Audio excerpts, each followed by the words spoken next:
Hello radio enthusiasts that watch my channel. Today we're doing a bit of comparison using the DX10 with a homemade loop which I've been using for some time. Rotten coax, thin stuff.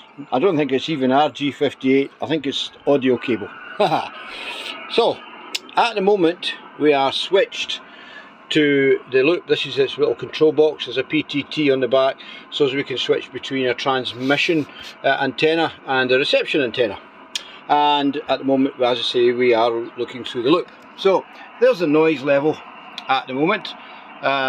It's sitting, well, the attenuator's off and the IPO is on, no amps or anything like that on, and we're on 20. And we just lifting slightly up above the 1 noise wise. Now if I switch to the end fed half wave antenna, the noise level does rise by a couple of S points as well. So let's have a, and you can see on the waterfall increase in noise. So we'll go back to the loop and we'll tune to a station. Somebody's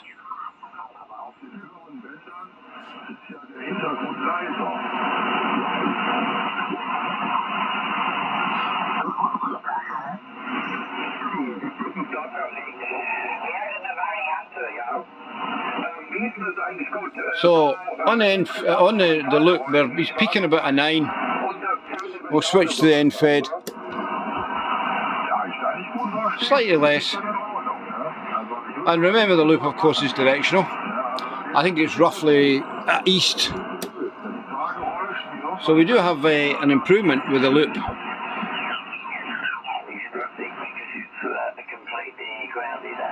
So we'll go to 40. Right, again we have no attenuation and the IPO. So we'll switch to the end fed half wave, and the noise level, as you can see, rises. You'll see it in the waterfall as well. Signal levels, let's pick a station.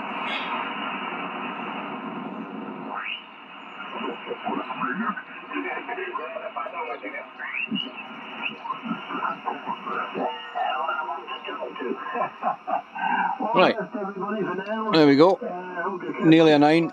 Flick it over, it's actually much the same. There's not a lot of difference in signal levels between the two. Okay, now we'll go to 80. Let's see what 80 is like.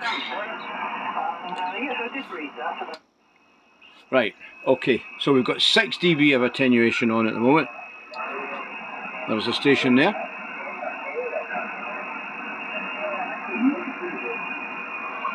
And a wee bit of noise. We'll switch. We'll go to the end fed half wave, and quite an increase in noise, quite a large. Not so much on the S meter, but you see it on the waterfall. I think the particular portion of the band we're looking at the moment is relatively quiet. So there you go. Now let's go up the way. Let's go up to 28. See if there's anything doing. It's a bit late in the day. It's now 3 in the afternoon.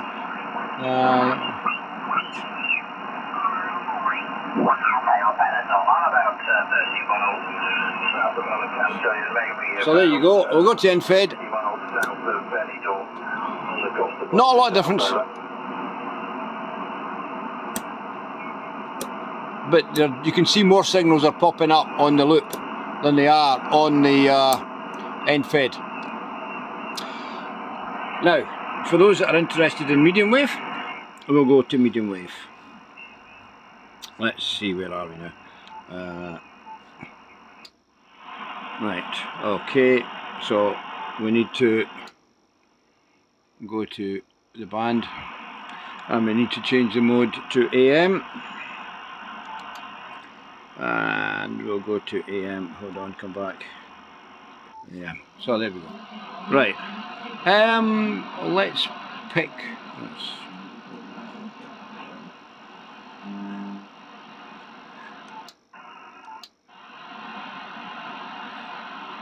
we're split for some reason. We don't want to be split. I must have pressed the split button. There you go. Right, okay. Right, we'll go to Caroline. How about that? Now remember, I'm in Kilmarnock, 648 that is.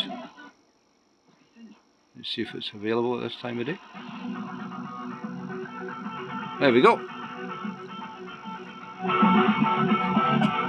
So we've got a bit of an S3 perfectly listenable too, and that's on the loop. Let's see what it does on the end-fed half-wave. Way down the signal level. And talking about Shane McGowan a little bit earlier on, and Daryl Smith has taken a drop me a line and say thank you for playing the pose. You love perfectly listenable too, as well. Now let's see. There is another weak station, Radio 4th, which seems to be on low power these days. Whether or not I'm going to hear it here or not, I don't know. There it is. It's very weak. I'll cheat and I'll put the DNR on. I'll reduce that to the lowest setting, or 2 maybe. Doesn't make a difference. So we'll switch now to the end-fed half-wave. Noise level's higher. Signal probably maybe about the same, maybe slightly less. But certainly what the loop does is it cuts down the noise. Now, so we're a wee bit off frequency as well. There we go. Now we could put a bit of gain onto it.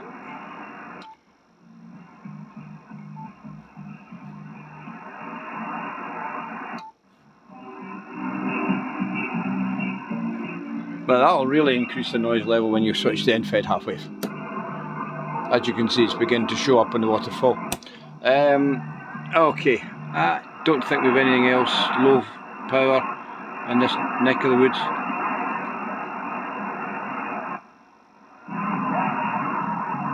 Oh, there's another one there, right enough.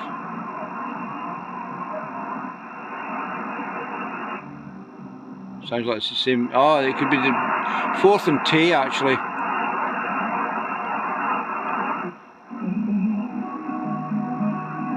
That'll be Mike's. Let's do a comparison. Loop. End-fed. Actually, the loop's not pointing in the right direction for it either. So not bad. So there you go. I just thought I'd let you see the difference between the loop. A loop does make a difference. It might be quite good in very noisy environments, as they do tend to cancel out noise, especially in as I say, in this type of environment in built up areas you can see that I'm in. So yeah, probably quite useful for those that are having problems, and I would certainly definitely recommend it. You know, these stations here, the 4th, the Tay, Clyde and West Sound, which are all greatest hits, will be switched off at the end of the year. So the medium wave band will be quite empty. Really quite empty. Let's see about long wave, just before we close down. I think they're fascinating how they have sort of symbiosis with trees. And again, loop. Tell me about where we are in the paddock right now. Not a lot of difference between end-fed and the loop. Again, it's not pointing in the right direction. But this time of day, there are some long wave stations, but there's not much. Dumping ground.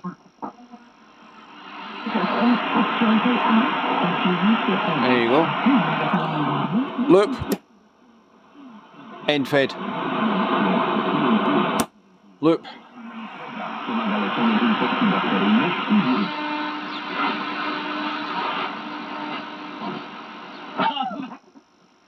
There won't be anything below it. No. Possibly later on I might be able to pick up Algeria. But we'll try. Okay, thanks guys for watching. Hopefully this will be of interest to you. As I say, the little control box, basically switch it off. You know, signal disappears, as you can see. Completely gone. 198. It's got a wee amp, wee 2 transistor amp in it, and up at the head. And we're on that on 12 volts. There's a push to talk button. There's relays in it that will switch it between receive and transmit. When it goes to transmit, brings in some diodes across it as well to save any RF getting into the loop amp. The loop amp also has some plenty of diodes there for protection, and it's been fine. So very useful piece of equipment. and it works quite well on the DX10, as we know. Okay, thanks, take care everyone, bye for now.